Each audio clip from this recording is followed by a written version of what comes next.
Bom dia, moçada! Tudo bem com vocês?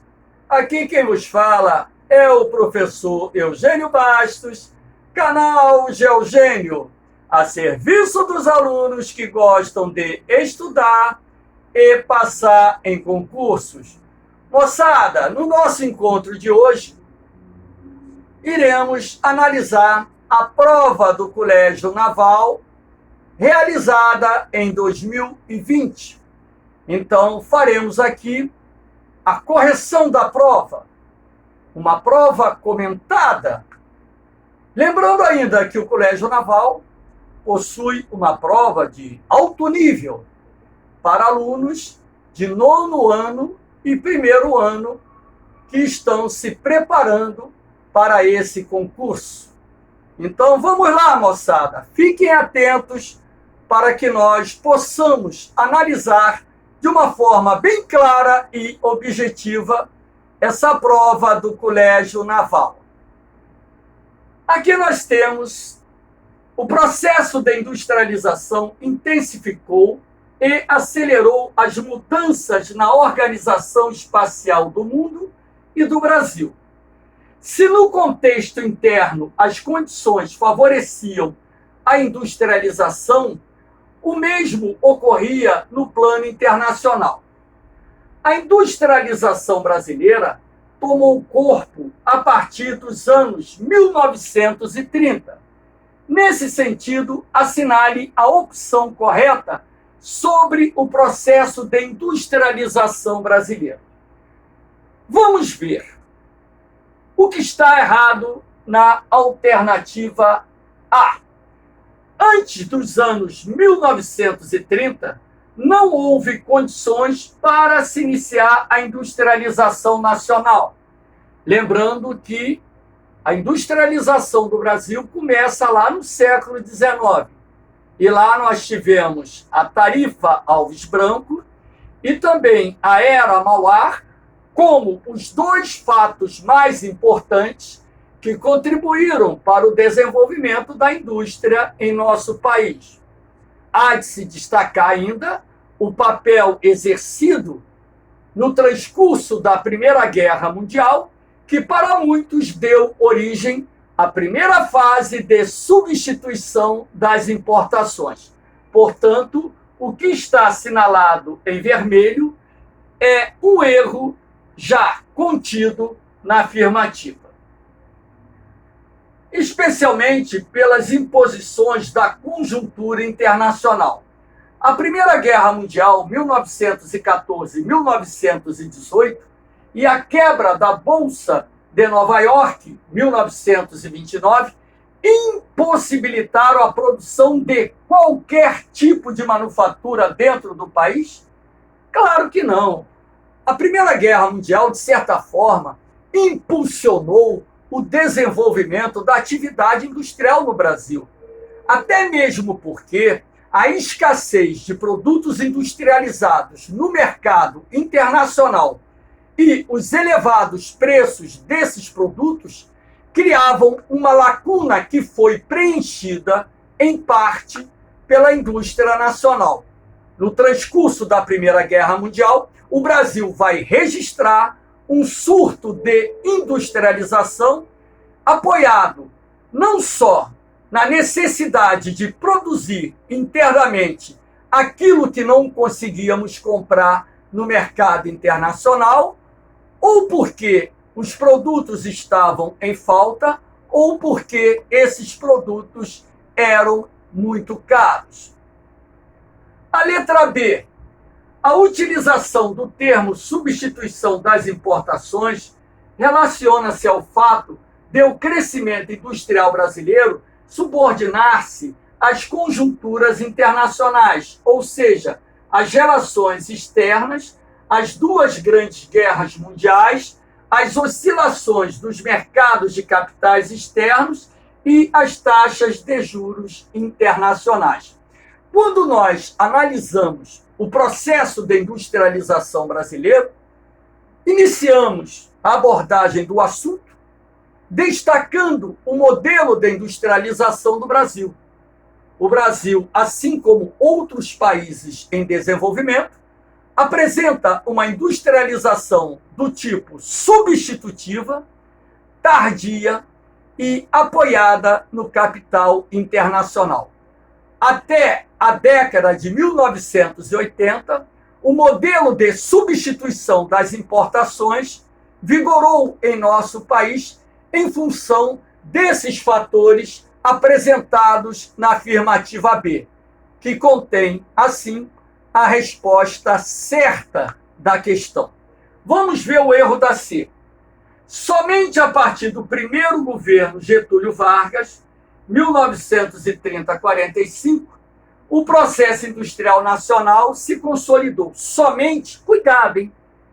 Certas palavras que dão sentido de totalidade, exclusividade, normalmente, quando aparecem numa afirmativa, ela dá o sentido errado à afirmativa. A industrialização brasileira não vai começar no governo do presidente Getúlio Vargas. Não foi ali que se lançou o processo da industrialização do Brasil.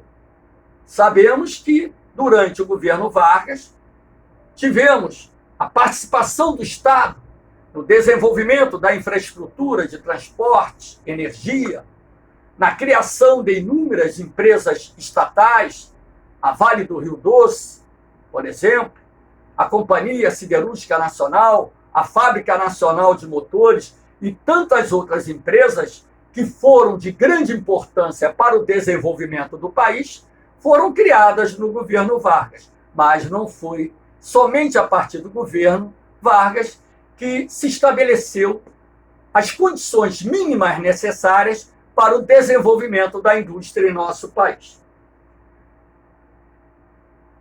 Na tentativa de impulsionar a economia, criou-se no país uma política de incentivo ao capital externo. Um outro erro. Essa política de incentivo ao capital externo veio no plano de metas durante o governo do presidente Juscelino Kubitschek, no qual voltou-se seus investimentos à geração de infraestrutura e indústria de base. A geração de infraestrutura e indústria de base, de fato, ocorre a partir do governo Vargas, que investe maciçamente ali, mas não foi com apoio do capital externo, e sim com apoio do capital de origem estatal. A D, a partir da segunda metade dos anos 1950, na tentativa de recuperar o pequeno crescimento das décadas anteriores, o Estado centralizou suas políticas econômicas nas indústrias de bens de consumo duráveis.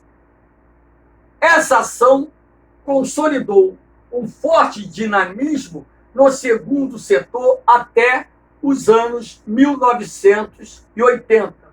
O Estado ele vai consolidar seus esforços não nas indústrias de bens de consumo, e sim em infraestrutura e indústrias de base. E a década de 1980, ela foi marcada por uma forte crise econômica, derivada da crise do petróleo, que gerou alguns anos de recessão, hiperinflação e desemprego. A letra E, no período compreendido entre 1969 e 1973, a economia nacional passou por vários momentos de crise. Errado. Esse período de 1969 a 1973 está dentro do contexto do milagre econômico brasileiro, uma época em que a economia brasileira registrou elevadas taxas de crescimento econômico. A indisponibilidade de capitais para investimento no mercado internacional, um outro erro, porque nesse período o Brasil teve muita facilidade ao acesso de créditos internacionais, principalmente procedentes dos Estados Unidos. Foi um dos fatores responsáveis pelo milagre econômico brasileiro, a facilidade de obter empréstimos internacionais. E o aumento das taxas de juros, outro erro. As taxas de juros só aumentaram a partir da crise do petróleo, iniciada em outubro de 1973. Sobre esses capitais, os mesmos dificultaram o crescimento econômico nacional. Vamos à segunda questão. Nas últimas décadas, uma série de ocorrências climáticas e ambientais tem sido divulgada pela mídia. As alterações climáticas, sobretudo o aumento da temperatura mundial, têm preocupado não somente cientistas, mas também governantes, políticos, organizações não governamentais, ambientalistas e a população em geral. O fenômeno climático El Niño representa mudanças bruscas na circulação da atmosfera e consequentes alterações nos índices pluviométricos e nas temperaturas em quase todo o planeta. O fenômeno El Niño exerce influência em todas as regiões brasileiras. Nesse sentido, assinale a correlação correta entre a região brasileira e as consequências desse fenômeno climático. Lembrando que o El Niño decorre do aquecimento anormal das águas do Pacífico Oriental aqui na costa americana, da região central do Chile até a Califórnia. Região Norte, elevação das pluviosidades. Errado.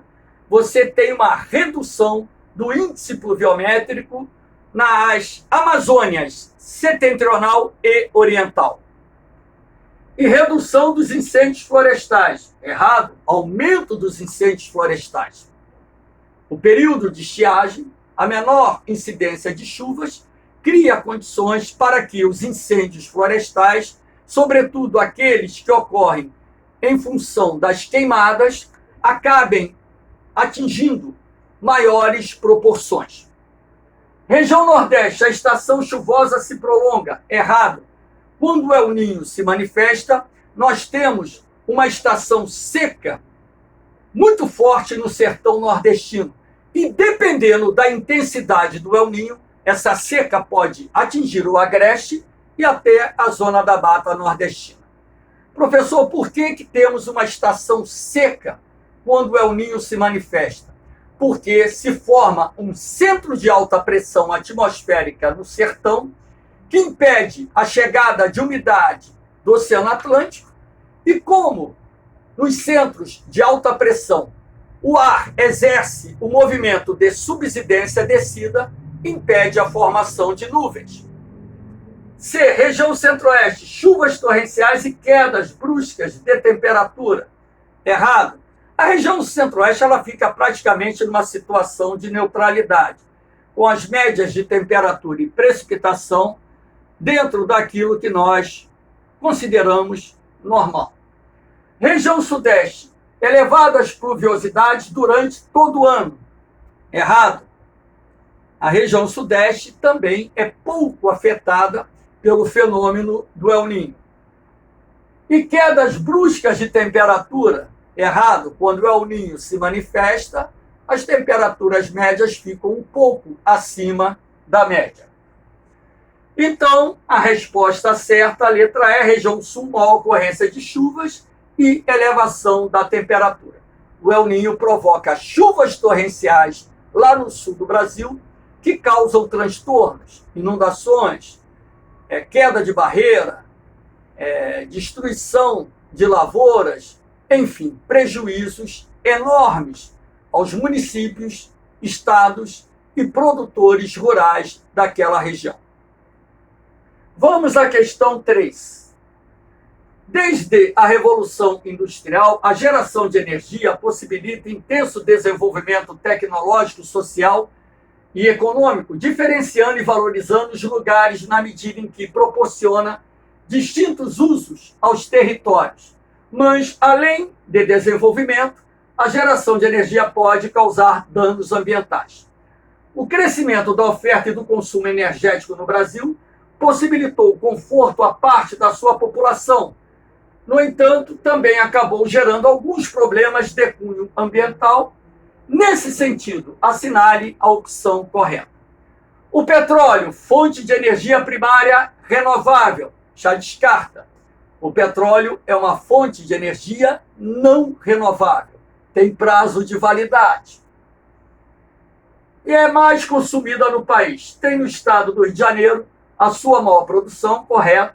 A utilização crescente desse recurso energético tem contribuído para agravar o fenômeno das ilhas de calor em vários centros urbanos. A poluição atmosférica potencializa o efeito estufa, e isso, logicamente, derivado da queima de combustíveis fósseis, pode haver alguma relação com essa informação. O gás natural é considerado uma fonte energética primária, correto, e não renovável, assim como o petróleo, cujo consumo vem sendo estimulado no país, está certo?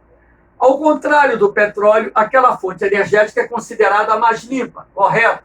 Pois sendo mais leve que o ar, dissipa-se mais facilmente na atmosfera.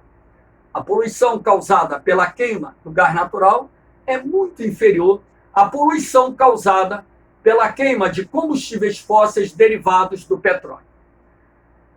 C. O carvão mineral é considerado uma rocha sedimentar de origem fóssil. Alguns consideram uma rocha metamórfica. Fonte energética renovável, errado, assim como o petróleo e gás natural é não renovável. E altamente poluidor, correto. A queima do petróleo e do carvão mineral dão uma grande contribuição para as emissões de CO2 na atmosfera. A maior parte de sua produção ocorre no estado do Pará, errado, é no estado do Rio de Janeiro. Na Serra dos Carajás é província mineral, produtora de ferro, manganês, ouro, sendo a sua utilização uma das maiores responsáveis pela formação do chamado efeito estufa. A hidroeletricidade é uma fonte energética muito utilizada no Brasil, correto? Algo próximo a 70% de toda energia elétrica produzida no Brasil vem de fontes hídricas, usinas hidrelétricas. Dadas as particularidades físicas do nosso território, rios predominantemente de planaltos que apresentam corredeiras e cachoeiras que deram ao Brasil um dos maiores potenciais hidrelétricos do mundo. Atualmente, essa matriz energética vem se destacando, uma vez que, além de ser considerada uma fonte limpa, não acarreta problemas socioambientais. Aqui o erro. Claro que a construção de grandes usinas hidrelétricas acarreta problemas socioambientais. Além dos lagos dessas represas destruírem parte dos ecossistemas onde elas se encontram, você tem a remoção das populações ribeirinhas, você tem o prejuízo à realização da piracema, que é a época do ano em que os peixes sobem os rios para desovarem.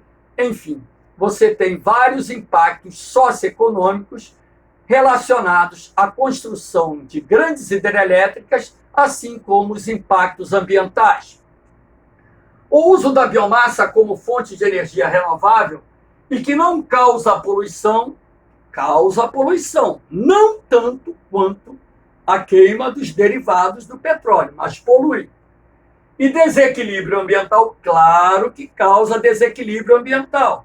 Para você cultivar as lavouras agroenergéticas, você tem muitas vezes que desmatar.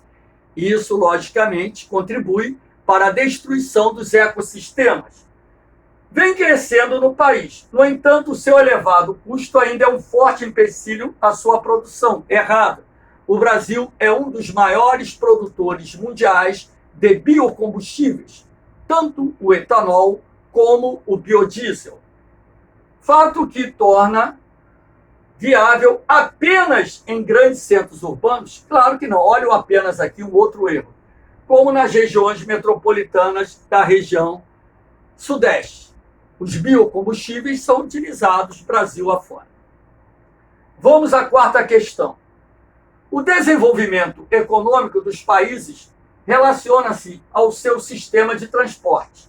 Quanto mais desenvolvido, diversificado e eficiente o sistema de transporte, maiores são as possibilidades de circulação rápida de pessoas e mercadorias, o que implica maiores ganhos para produtores e consumidores. Sobre a realidade que envolve as ferrovias e as rodovias no Brasil, são feitas as seguintes afirmações. Primeira, o transporte ferroviário começou a se expandir durante o segundo reinado, correto? Por volta da década de 1850. No fim do século XIX, associado à expansão do café, correto? Boa parte das primeiras ferrovias construídas no Brasil apoiaram-se na necessidade de interligar as regiões produtoras de café aos portos no litoral. O custo para transportar uma mercadoria por ferrovia em geral é mais barato do que por rodovia, certíssimo. O transporte rodoviário é o segundo sistema de transporte mais caro. 2. Uma característica da malha ferroviária brasileira é sua pequena conectividade, correto? O Brasil tem algo em torno de 30 mil quilômetros de ferrovias e parte dessas ferrovias não são interligadas. Ou seja, em geral, as ferrovias foram construídas interligando apenas áreas produtoras aos portos para facilitar a exportação das mercadorias. Se você pegar um mapa das ferrovias brasileiras, perceberão que elas partem do litoral em direção a pontos isolados do interior, porque elas foram projetadas para facilitar o escoamento da produção agromineral do interior para o litoral, e não para promover a integração espacial do território brasileiro. 3. As rodovias constituem a principal via de transporte utilizada no Brasil, como mais da metade de toda a movimentação de cargas, correto? Mais de 50% das cargas transportadas no Brasil utilizam o transporte rodoviário. Apesar de seus elevados custos de manutenção e seu estado de conservação, muitas rodovias se encontram em estado precário, o que acaba comprometendo o custo das mercadorias escoadas, o chamado custo Brasil, que reduz a competitividade dos nossos produtos, correto? Já sabemos que a letra E é a afirmativa correta, todas as afirmativas estão corretas. A partir da década de 1990, o governo começou a estabelecer concessões para iniciativa privada, explorasse e mantivesse rodovias federais, ou seja, contratos em que as empresas privadas recebem autorização por determinado tempo para explorar economicamente determinada rodovia. É o processo de privatização das rodovias federais através do sistema de concessão, processo este iniciado no governo FHC. Correta afirmativa. Vamos aqui à questão 5. Após 3 séculos de construção de um espaço geográfico formado por lusos brasileiros, indígenas e negros, a partir do século XIX, o Brasil passaria a receber uma renovação populacional. As elites agrárias, sentindo o peso do movimento abolicionista e das pressões da Grã-Bretanha pelo fim da escravidão, começaram a ter cada vez mais dificuldades para manter o tráfico de escravos. Sobre a realidade que envolve o contexto dos principais fluxos imigratórios para o Brasil e que contribuíram para a sua formação étnica e econômica, assinale a opção correta. Os portugueses representam o grupo mais numeroso, correto, de imigrantes que vieram para o Brasil, mesmo considerando apenas a imigração a partir de 1822, correto? Esse grupo se dedicou apenas às atividades urbanas, olha o erro, urbanas e rurais, e se concentrou especialmente no estado de São Paulo. Os portugueses estão presentes Brasil afora, outro erro. B. A imigração italiana ocorreu a partir de 1870, concentrando-se no estado do Rio Grande do Sul e Paraná. Olha o erro, Rio Grande do Sul, São Paulo, Santa Catarina, Rio de Janeiro, Minas Gerais, foram os estados que mais receberam italianos, onde desenvolveram atividades ligadas ao setor vinícola. Somente a partir da segunda metade do século XIX, início dos anos 1970, esses imigrantes se fixaram no estado de São Paulo. Outro erro, né? 1970, esses imigrantes se fixaram no estado de São Paulo. Os imigrantes italianos que foram para São Paulo no século XIX foram trabalhar principalmente nas lavouras de café. O estado de São Paulo registrou a chegada do maior número de imigrantes italianos registrado em nosso país. C. A imigração dos espanhóis teve início no fim do século XIX, quando foram encaminhados para trabalhar nas fazendas de café, juntamente com os italianos. No estado de São Paulo, são considerados um dos 5 maiores grupos de imigrantes europeus que se deslocaram para o Brasil. Correto, os espanhóis constituem o 3º maior grupo de imigrantes a se estabelecerem no Brasil. D. A imigração alemã associou-se a um programa de colonização idealizado pelo governo brasileiro, cujo objetivo era o desenvolvimento da agricultura e a ocupação da região sudeste, não, a ocupação da região sul. As maiores colônias alemãs foram para o Rio Grande do Sul, Santa Catarina, e os alemães foram atraídos pelas terras doadas pelo Império na região. E o Império também fretava navios para trazer as famílias dos imigrantes alemães para o Brasil. Esse grupo de imigrantes teve grande importância na formação do mercado consumidor dessa região. Letra E. A entrada de japoneses no país teve início na primeira metade do século XIX. Errado. O primeiro navio trazendo imigrantes japoneses aporta no Porto de Santos em 1906, portanto, no início do século XX, com a chamada imigração subsidiada. Esse grupo se fixou no estado de São Paulo e contribuiu para o desenvolvimento das plantações de café e ali, especialmente da pimenta do reino. A pimenta do reino foi introduzida pelos japoneses na Zona Bragantina, lá no Pará, uma região localizada próxima à cidade de Belém. E aqui nós temos a última questão. A ascensão de uma administração neoliberal no Brasil não pode ser considerada como um caso isolado. A expansão do neoliberalismo por todo o mundo é um fenômeno compreendido a partir dos fatos históricos que marcam essa época. A derrubada do Muro de Berlim, o fim da Guerra Fria, a crise dos pensamentos ligados às correntes socialistas e, finalmente, a vitória ideológica do capitalismo. Sobre as políticas neoliberais adotadas no Brasil, é correto afirmar que essas políticas ocorreram a partir dos anos 1970. Errado. A doutrina neoliberal foi introduzida no Brasil a partir do início da década de 1990, quando o Estado passou a diminuir o protecionismo, a colocar em curso um vasto programa de privatizações e abrir o mercado financeiro às grandes corporações estrangeiras. Tudo isso só veio ocorrer a partir da década de 1990.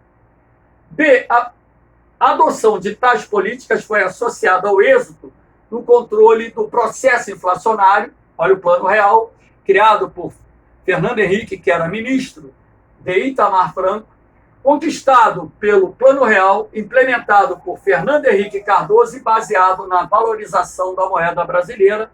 Quando o real foi criado, estabeleceu-se a paridade cambial entre o dólar e a moeda brasileira.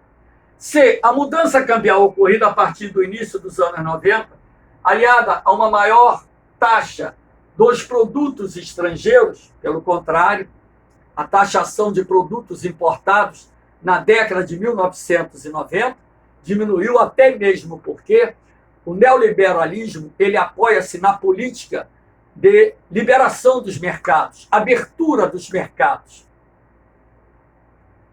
Possibilitou a economia do país a crescer bastante, já que a produção interna se tornou mais competitiva em relação aos produtos importados. A concorrência dos produtos importados, inclusive, criou dificuldades para inúmeras empresas brasileiras, levando várias empresas à falência, que se tornaram mais caras. A balança comercial do país ficou positiva durante as décadas de 1990 e 2000. Ora, com a paridade cambial, as importações cresceram e, em vários anos, o saldo comercial brasileiro foi negativo e não positivo. Foi um probleminha da paridade cambial, ou seja, da equiparação da nossa moeda com o dólar, ou, posteriormente, a pequena diferença entre o dólar e o real. Uma vez que as exportações superaram as importações, fruto de uma política econômica de modernização do nosso parque industrial e da qualificação profissional dos trabalhadores do segundo setor. O Estado aumentou as linhas de créditos para a maioria das empresas do país. O Estado aumentou as linhas de créditos para médias e grandes empresas, principalmente grandes grupos empresariais. Micro e pequeno empresário ficaram a ver navio, dificuldade para obter crédito do Estado, o que fomentou a produção e a competitividade das manufaturas nacionais no mercado externo, promovendo assim a recuperação econômica que até então se encontrava estagnada. Então, a resposta correta, letra B. Moçada, essa é a primeira prova. Irei analisar 17 provas, as 17 últimas provas do Colégio Naval. Espero que vocês tenham entendido. Compartilhe o vídeo, dê aquele like, se inscrevam no canal, ajudem o professor Eugênio Bastos a democratizar o ensino da geografia. Um forte abraço, um beijão no coração, fiquem com Deus. Eu vou, mas eu volto, hein? Fui!